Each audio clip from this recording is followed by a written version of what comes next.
मराठी भाषा म्हणजे काय? मराठी म्हणजे फक्त शब्द नाहीत, तर ती आपल्या मातृभाषेची हाक आहे. साधारण 2000 वर्षांपूर्वी या भूमीत प्राकृत भाषेतून मराठीचा जन्म झाला. या भाषेने आपल्याला संत ज्ञानेश्वरांची अमृतवाणी दिली आणि छत्रपती शिवरायांच्या स्वराज्याला एक भक्कम आधार दिला. ही भाषा साधी आहे, सोपी आहे, पण ती तितकीच भक्कम आणि तितकीच कणखर सुद्धा आहे. आज 27 फेब्रुवारी म्हणजेच मराठी राजभाषा दिवस, आपल्या भाषेचा उत्सवाचा दिवस. पण आजच का बरं? कारण आज आहे आपल्या मराठी साहित्याचे महान कवी विष्णू वामन शिरवाडकर, म्हणजेच आपले प्रिय कुसुमाग्रज यांचा जन्मदिवस.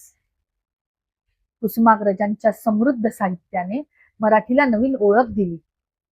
त्यांच्या सन्मानार्थ आणि आपल्या मायबोलीचा उत्सव साजरा करण्यासाठी आपण हा दिवस साजरा करतो.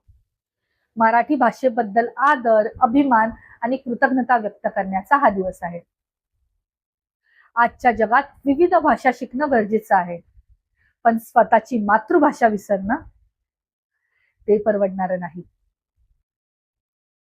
कारण भाषा हरवली तर इतिहास हरवतो, इतिहास हरवला तर संस्कृती हरवते, आणि शेवटी संस्कृतीच हरवली तर आपली ओळख आणि आपले अस्तित्वच हरवून जाईल, नाही का?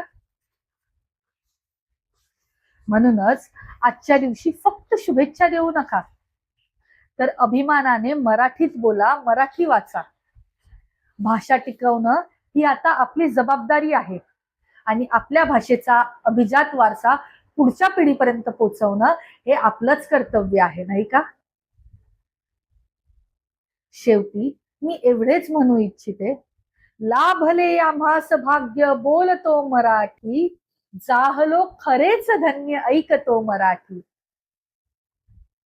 आपल्या मराठी भाषेचे कौतुक करावे तितके थोडेच आहे आणि ते काही सेकंदात किंवा काही मिनिटात व्यक्त करणे फार कठीण आहे. म्हणूनच डिटेल व्हिडिओ मी युट्यूबवर टाकला आहे.